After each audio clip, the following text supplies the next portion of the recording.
അസ്സലാമു അലൈക്കും വറഹ്മത്തുള്ളാഹി വബറകാതുഹു. എല്ലാവർക്കും എന്റെയും എന്റെ കൂട്ടുകാരുടെയും ചെറിയ പെരുന്നാൾ ആശംസകൾ. ഒരിക്കൽ കൂടി സന്തോഷത്തിന്റെ ദിനമായ ഈദുൽ ഫിത്തർ എത്തിയിരിക്കുകയാണല്ലോ. പെരുന്നാൾ ദിവസത്തിലെ സുന്നത്തുകൾ എന്തൊക്കെയാണെന്ന് നമുക്കൊന്ന് നോക്കിയാലോ. പെരുന്നാൾ ദിവസം രാവിലെ നേരത്തെ എഴുന്നേറ്റ് കുളിക്കുന്നത് സുന്നത്താണ്. നമ്മൾ ശുദ്ധിയായി നഖം വെട്ടി വൃത്തിയായി തയ്യാറാകണം. അള്ളാഹുവിന്റെ മുമ്പിൽ നിൽക്കാൻ നാം നമ്മുടെ മനസ്സും ശരീരവും ശുദ്ധിയാക്കണം. പെരുന്നാൾക്ക് പുതിയ ഡ്രസ്സ് ഇടണം. നമ്മളടുത്ത് പുതിയ ഡ്രസ്സ് ഇല്ലെങ്കിൽ പോലും നമ്മളടുത്തുള്ള വൃത്തിയുള്ള ഡ്രസ്സ് ഇടണം. ജെന്റ്സിന് പെർഫ്യൂം അടിക്കാം. പെരുന്നാൾ സന്തോഷത്തിന്റെ ദിനമാണ്. ഈദുൽ ഫിത്തറിന്റെ മറ്റൊരു സുന്നത്താണ് സകാത്തുൽ ഫിത്തർ.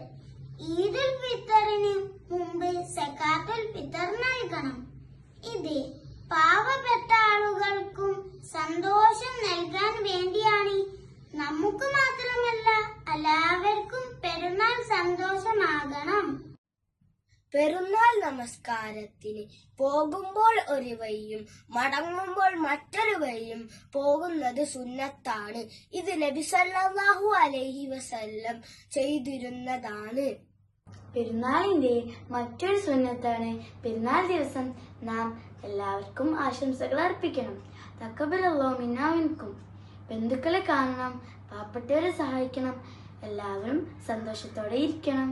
ഈദുൽ ഫിത്തർ ദിവസം നമസ്കാരത്തിന് പോകുന്നതിന്റെ മുന്നേ ചെറിയ ഭക്ഷണം കഴിക്കുന്നത് സുന്നത്താണ്. പെരുന്നാൾ ദിവസം തക്ബീർ ചൊല്ലാൻ മറക്കരുത്. അല്ലാഹു അക്ബർ അല്ലാഹു അക്ബർ ലാ ഇലാഹ ഇല്ലല്ലാഹു വല്ലാഹു അക്ബർ അല്ലാഹു അക്ബർ വലില്ലാഹിൽ ഹംദ്. പെരുന്നാൾ സന്തോഷത്തോടെ ആഘോഷിക്കാം, പക്ഷെ നബിയുടെ സുന്നത്ത് പാലിച്ചുകൊണ്ടാകണം. തഖബ്ബലല്ലാഹു മിന്നാ വമിൻകും. അസ്സലാമു അലൈക്കും വറഹ്മത്തുള്ളാഹി വബറകാതുഹു.